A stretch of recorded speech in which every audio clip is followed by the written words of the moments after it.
नमस्कार मित्रों, ज्ञान अड्डा के YouTube चैनल पर आप सभी का स्वागत है। तो चलिए मुद्दे पर आते हैं। पिछली क्लास में मैंने अनुच्छेद 35 तक चर्चा कर चुके थे, है ना। और अब आगे अनुच्छेद 35 के ही तहत, मतलब अनुच्छेद 32 के तहत जो संवैधानिक उपचारों का अधिकार है, उसके तहत एक और बात आती है जनहितवाद की।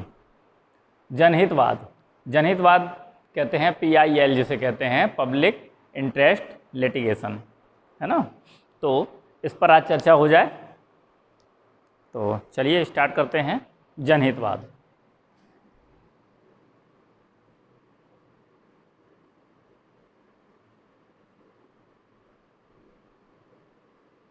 जनहितवाद, ठीक है, इसी को बोलते हैं PIL, यानी पब्लिक इंटरेस्ट लिटिगेशन।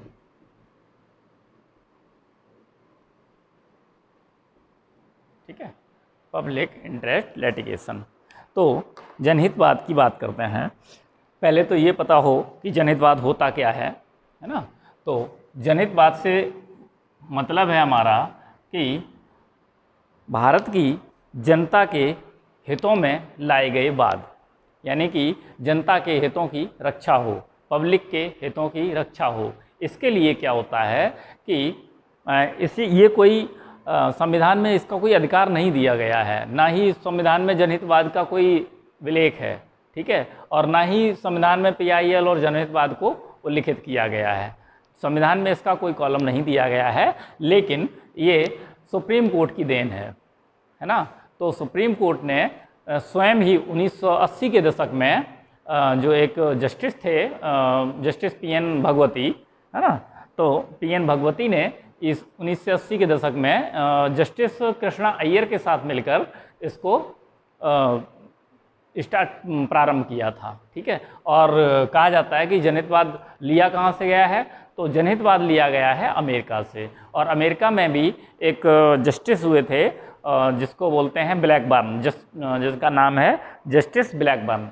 तो जस्टिस ब्लैकबर्न ने अमेरिका में इसकी शुरुआत करी थी, ठीक है। तो नोट कर लीजिए।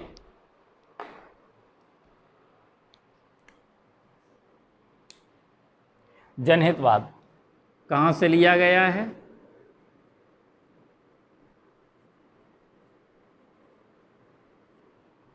जनहितवाद में हम आपको वही क्वेश्चन नोट कराएंगे जो पूछे जाते हैं, ठीक है। लिया गया है कहाँ से? अमेरिका से।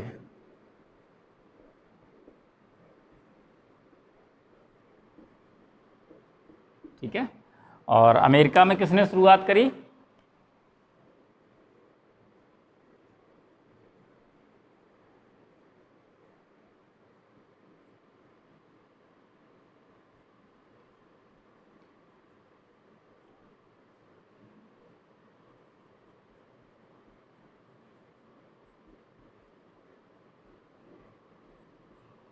तो एक जस्टिस थे ब्लैकबर्न, ठीक है, जस्टिस ब्लैकबर्न, है ना।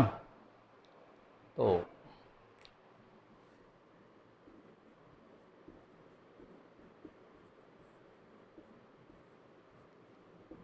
अमेरिका के जस्टिस ब्लैकबर्न।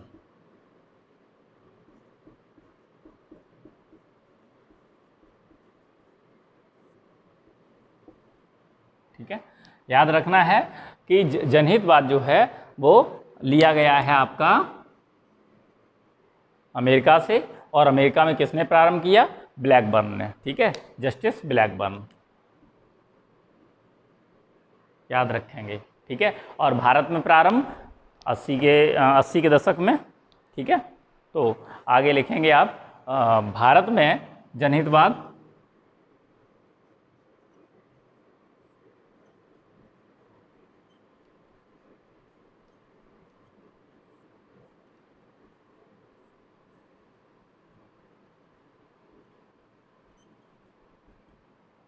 भारत में जनहितवाद का प्रारंभ कब हुआ था?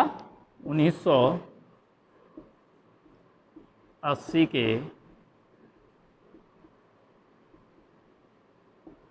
दशक में, ठीक है। और किसने किया था?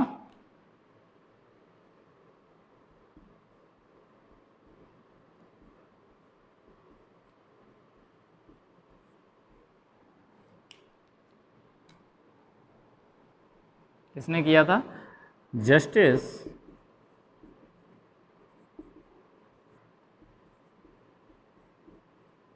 PN भगवती ने। किसके साथ मिलकर किया था?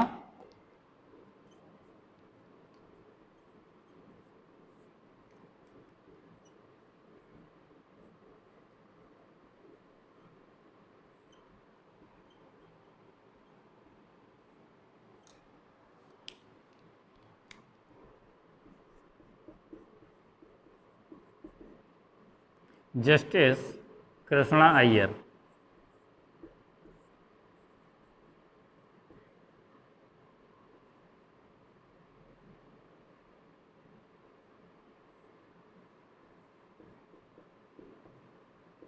ठीक है, तो जस्टिस कृष्णा अय्यर के साथ मिलकर इन्होंने 1980 के दशक में प्रारंभ किया था। और किस बाद से किया था ये भी नोट कर लें, ठीक है।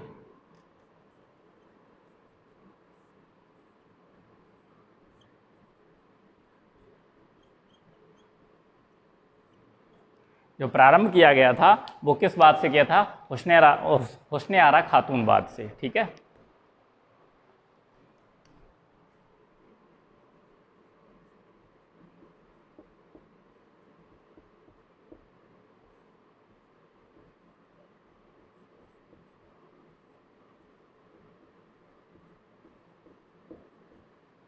ठीक है, हुस्ने आरा खातून बाद से इसका प्रारंभ किया गया था, ठीक है। और जो भारत में जो जनहितवाद के अग्रदूत हैं वो हैं आपके MC मेहता, ठीक है। भारत के जो अग्रदूत हैं वो हैं आपके MC मेहता।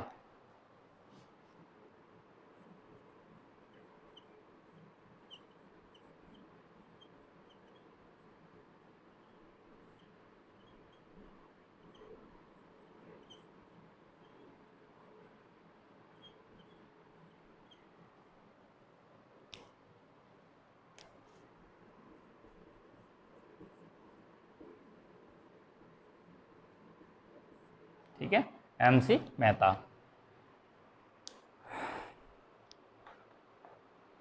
तो ये जो टॉपिक्स, ये जो मैंने टॉपिक लिखवाए हैं ये बहुत इंपॉर्टेंट टॉपिक हैं और इनसे क्वेश्चन पूछे जाते हैं, इसलिए मैंने आप लोगों को ये नोट कराए हैं। ये जनहितवाद जो है आपका लिया गया है अमेरिका से, और अमेरिका में किसने स्टार्ट किया था? अमेरिका ने प्रारंभ किया था, अमेरिका में जस्टिस ब्लैकबर्न ने। और भारत में जनहितवाद का प्रारंभ 80 के दशक में हुआ था, है ना। और किसने किया था? जस्टिस PN भगवती ने किया था। किसके सहयोग से किया था? तो किसके साथ मिलकर किया था? जस्टिस कृष्णा अय्यर के साथ मिलकर किया था। और किस बाद से प्रारंभ किया गया था? इसमें एक बात भी जुड़ा हुआ है कि जब PIL जो किस बाद से जुड़ा हुआ है, प्रारंभ किस बाद से प्रारंभ किया गया था, तो वो है आपका हुस्ने आरा खातून बाद से, ठीक है। और भारत में जो PN बाद के अग्रदूत माने जाते हैं वो माने जाते हैं आपके MC मेहता, ठीक है। और PIL लाया कहाँ जाता है इसका भी चर्चा हो जाए, ये भी लिख लो, नोट कर लिया होगा।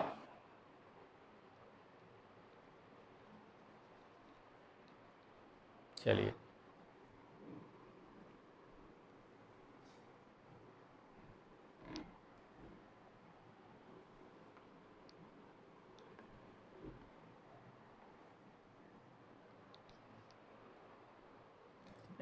तो जनहितवाद पर बात कर रहे थे, कहाँ लाया जाएगा?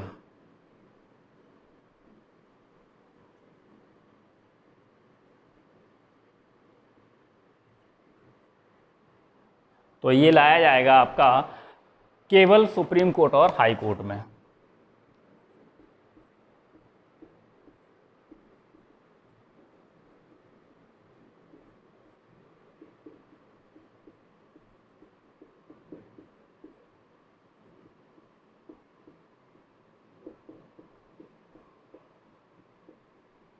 ठीक है, केवल सुप्रीम कोर्ट और हाई कोर्ट में लाया जाएगा। और किसके द्वारा लाया जाएगा, सॉरी,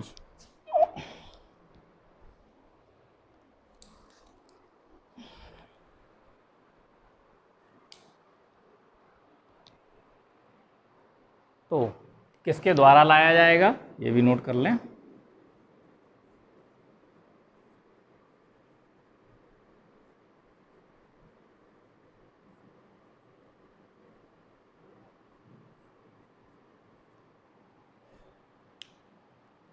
कोई भी व्यक्ति ला सकता है, ठीक है।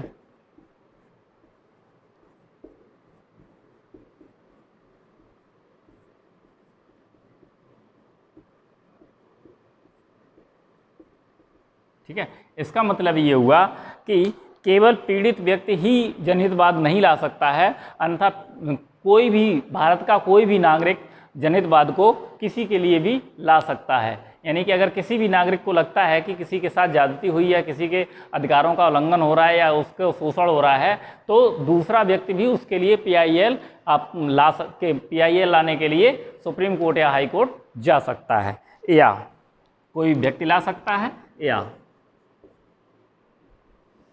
सुप्रीम कोर्ट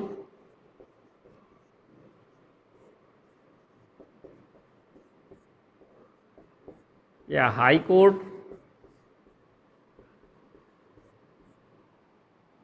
स्वयं का संज्ञान लेकर, ठीक है, स्वयं भी ला सकता है। कैसे ला सकता है, आपका जिसे बोलते हैं स्वप्रेरणा से।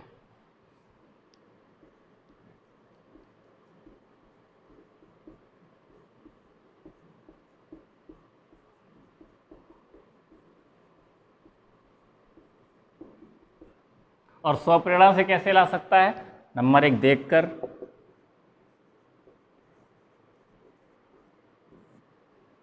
नंबर 2 सुनकर, नंबर 3 पढ़कर, ठीक है, देखकर, सुनकर, पढ़कर। खुद सुप्रीम कोर्ट और हाई कोर्ट इन तीनों में से ये जो है जनहितवाद ला सकते हैं, ठीक है, पढ़कर,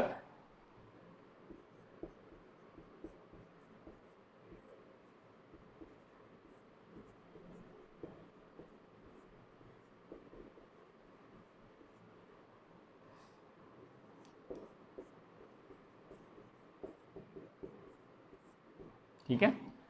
तो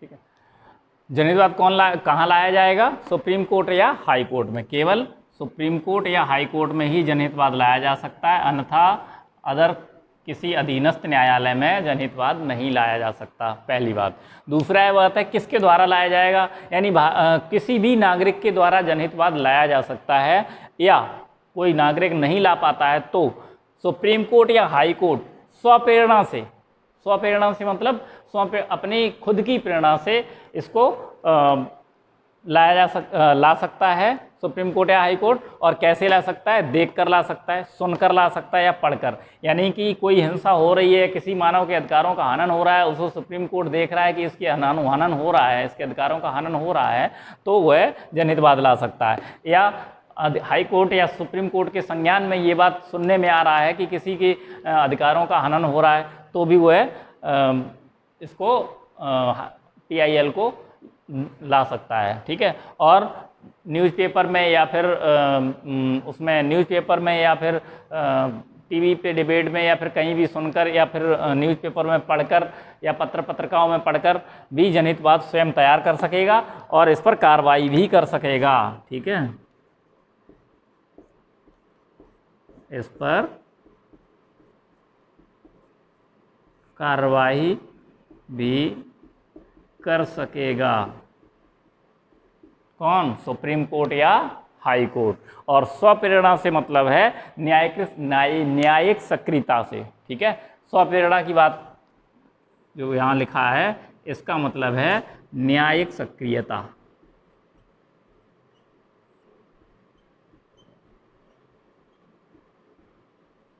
ठीक है। स्वप्रेरणा का मतलब है न्यायिक सक्रियता। ठीक है, तो ये रहा आपका जनहितवाद की बात हो गई। अब आगे बात करते हैं आपातकाल के दौरान मौलिक अधिकारों का जो प्रभाव होता है उस पर भी चर्चा हो जाए, क्योंकि यहाँ से क्वेश्चंस आते हैं। ठीक है, नोट कर लीजिए इसको, फिर आगे बढ़ते हैं।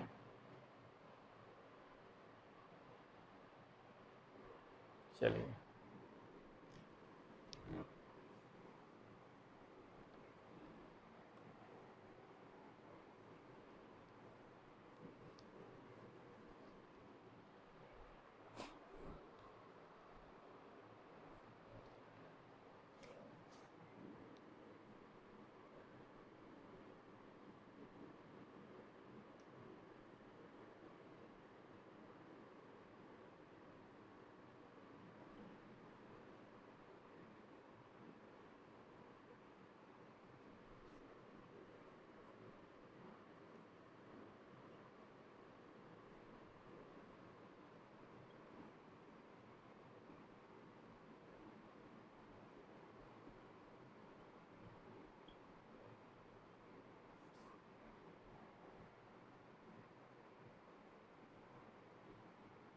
ठीक है, आपातकाल के दौरान मौलिक अधिकारों पर पड़ने वाले प्रभाव।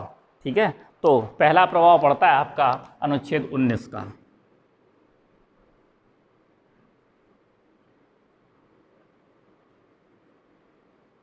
ठीक है, तो अनुच्छेद 19 का क्या हाल होता है जब आपातकाल लगता है? तो आपातकाल के दौरान अनुच्छेद 19 आपातकाल की घोषणा होते ही स्वतः निलंबित हो जाता है, तब जब आपातकाल की घोषणा युद्ध या बाह्य आक्रमण के आधार पर की गई हो। ठीक है, तो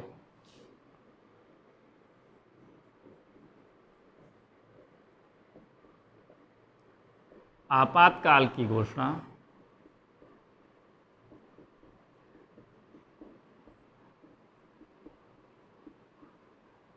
होते ही अनुच्छेद 19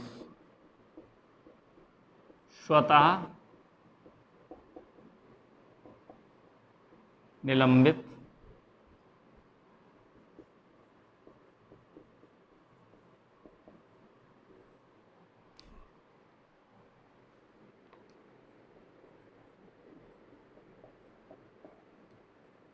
हो जाता है।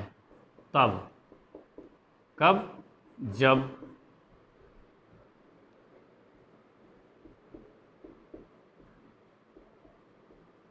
जब आपातकाल की घोषणा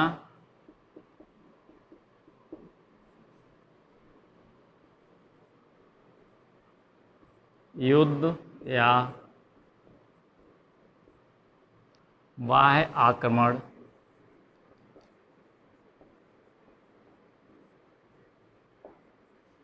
के आधार पर की गई हो। ठीक है, अनुच्छेद 19 ही एक ऐसा अनुच्छेद है मूल अधिकारों में, अनुच्छेद 19 ही एक ऐसा मूल अधिकार है जो आपातकाल की घोषणा होते ही पूरी तरह से निलंबित हो जाता है। ठीक है, लेकिन कब निलंबित होता है? जब निलंबित होता है जब आपातकाल की घोषणा युद्ध या बाह्य आक्रमण के आधार पर की गई हो, अन्यथा नहीं। अशांति पर हो तो नहीं। ठीक है, या गृह युद्ध हो गया हो, गृह युद्ध में हो तो नहीं। केवल युद्ध मतलब युद्ध हो रहा हो या बाह्य आक्रमण, घर में मतलब देश में युद्ध हो जाए, गृह युद्ध हो जाए, उसमें आपका आपातकाल ये आपातकाल के दौरान अनुच्छेद 19 निलंबित हो जाता है। या फिर बाह्य आक्रमण हो गया हो। ठीक है, तो युद्ध या बाह्य आक्रमण की स्थिति में अनुच्छेद 19 स्वतः ही निलंबित हो जाता है। ठीक है, बाकी के आपके जो अनुच्छेद 20 और 21 हैं इनको भी नोट करते हैं।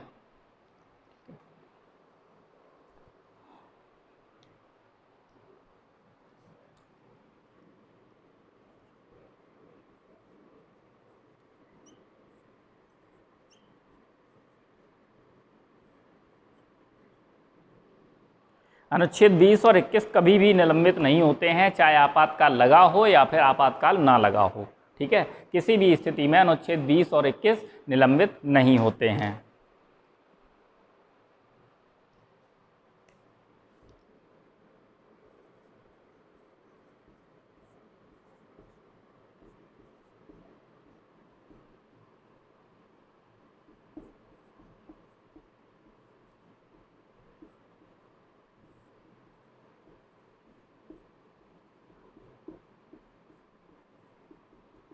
ठीक है। आपातकाल के दौरान अनुच्छेद 20 और 21 निलंबित नहीं होते हैं, ठीक है। और ये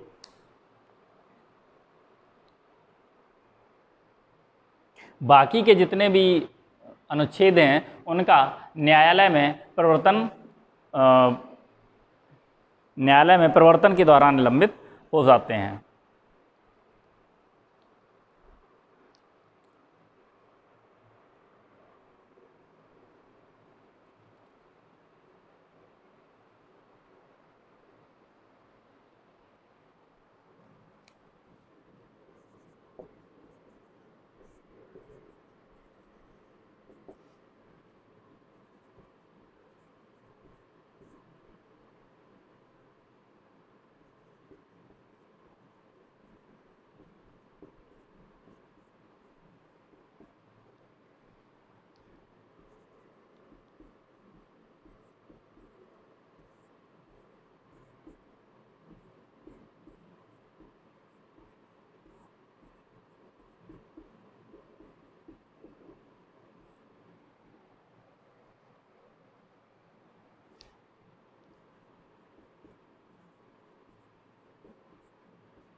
ठीक है।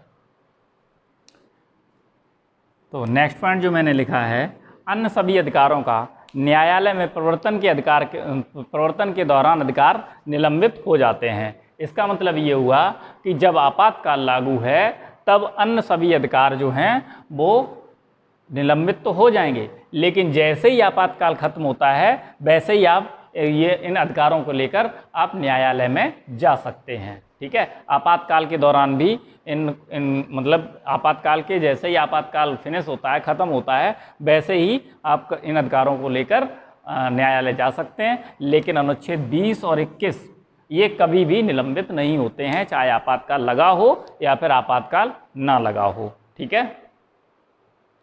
तो इसको ऐसे समझ सकते हैं आप, एक चार्ट के द्वारा मैं चार्ट बना देता हूँ, इसको नोट कर लो, चार्ट बना देता हूँ।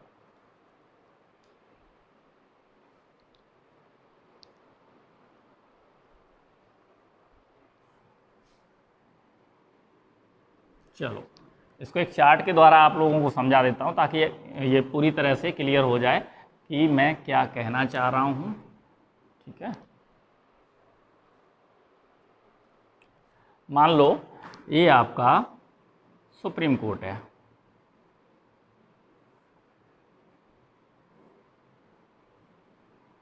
और ये आपका हाई कोर्ट है,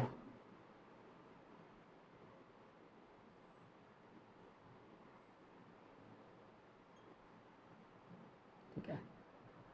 ये मान लो सुप्रीम कोर्ट है और ये हाई कोर्ट है, ठीक है। अब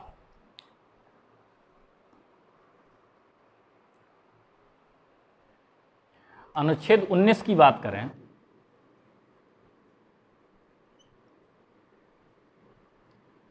और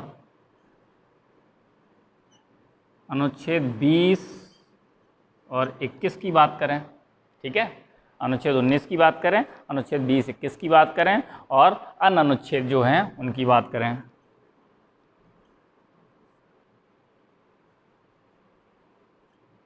और अन्य अनुच्छेद में कौन कौन से आते हैं? 14 से 18 और 21A से 30,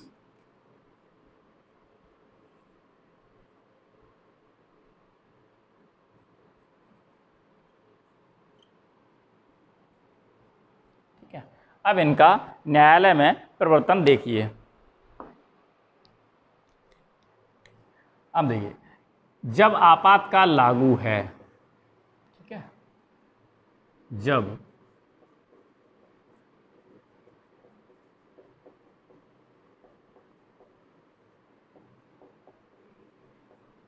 आपातकाल लागू हो तब अनुच्छेद 19 का क्या हाल होता है? अनुच्छेद 19 जो है वो न्यायालय नहीं जा सकता, ठीक है, यानी कि निलंबित। ठीक है। और ये जो निलंबन है ये अनुच्छेद 32, अनुच्छेद 226 के तहत भी न्यायालय नहीं जा सकते।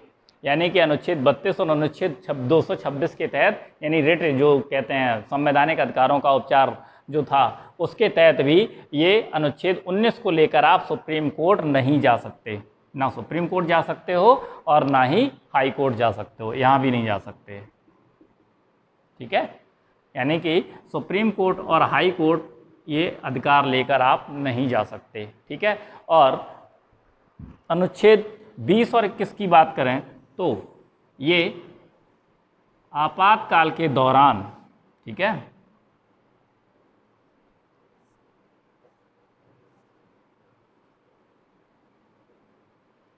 आपातकाल के दौरान भी ये सुप्रीम कोर्ट और हाई कोर्ट जा सकते हैं। ठीक है, इनका निलंबन नहीं होगा।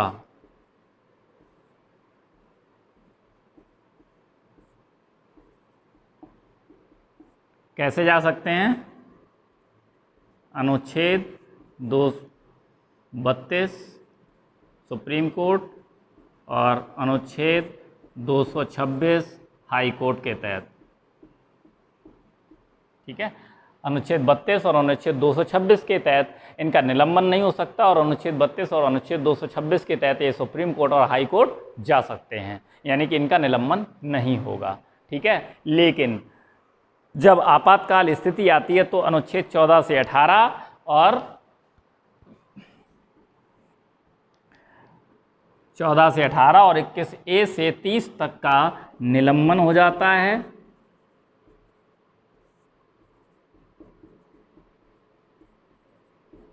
ठीक है, लेकिन निलंबन के समाप्ति पर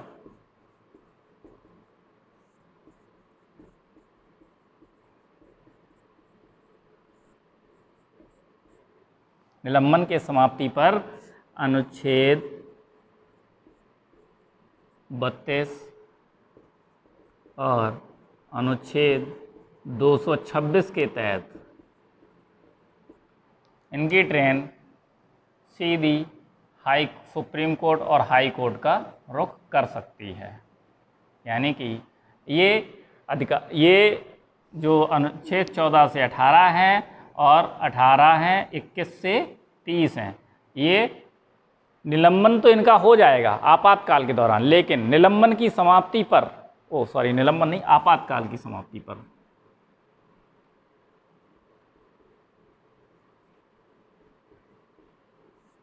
आपातकाल की समाप्ति पर अनुच्छेद 32 और अनुच्छेद 226 के तहत आप सुप्रीम कोर्ट और हाई कोर्ट जा सकते हैं। यहाँ पर आपका लागू होता है अनुच्छेद 32 और यहाँ लागू होता है अनुच्छेद 226। ठीक है, तो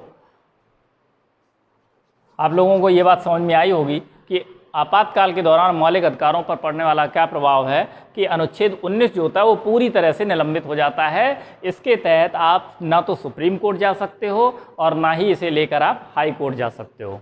ठीक है, लेकिन अनुच्छेद 20 और 21 का निलंबन कभी नहीं होता है, चाहे आपका आपातकाल लगा हो या आपातकाल नहीं लगा हो। अगर अनुच्छेद 20 और 21 का आपका अगर उल्लंघन होता है, कोई उल्लंघन करता है, तो आप आपातकाल के दौरान भी सुप्रीम कोर्ट और हाई कोर्ट जा सकते हो। ठीक है, और दूसरा है आपका, तीसरा है अन्य अनुच्छेद जो है 14 से 18 और 21A से 30 तक। तो 14 से 18 और 21A से 30 तक के जो मूल अधिकार हैं आपके, ये आपातकाल के दौरान लागू निलंबित तो हो जाते हैं, लेकिन जैसे ही आपातकाल की समाप्ति होती है वैसे ही आप इन्हें लेकर अनुच्छेद 32 के तहत सुप्रीम कोर्ट और अनुच्छेद 226 के तहत हाई कोर्ट में जा सकते हो अपने अधिकारों की रक्षा करने के लिए। ठीक है, तो ये थे आपके आपातकाल के दौरान मूल अधिकारों पर पड़ने वाले प्रभाव। ठीक है,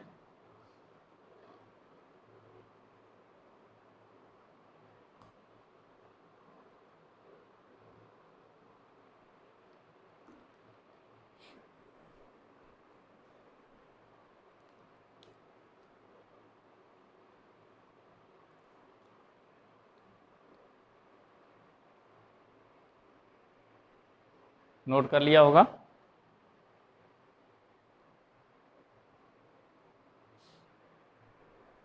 चलिए, तो आज की क्लास यहीं पर स्थगित करते हैं। कल आपका नया टॉपिक लेके आएंगे, राज्य के नीति निदेशक तत्व, यानी कि भाग 4। ठीक है, तब तक के लिए आप लोगों का बहुत बहुत धन्यवाद।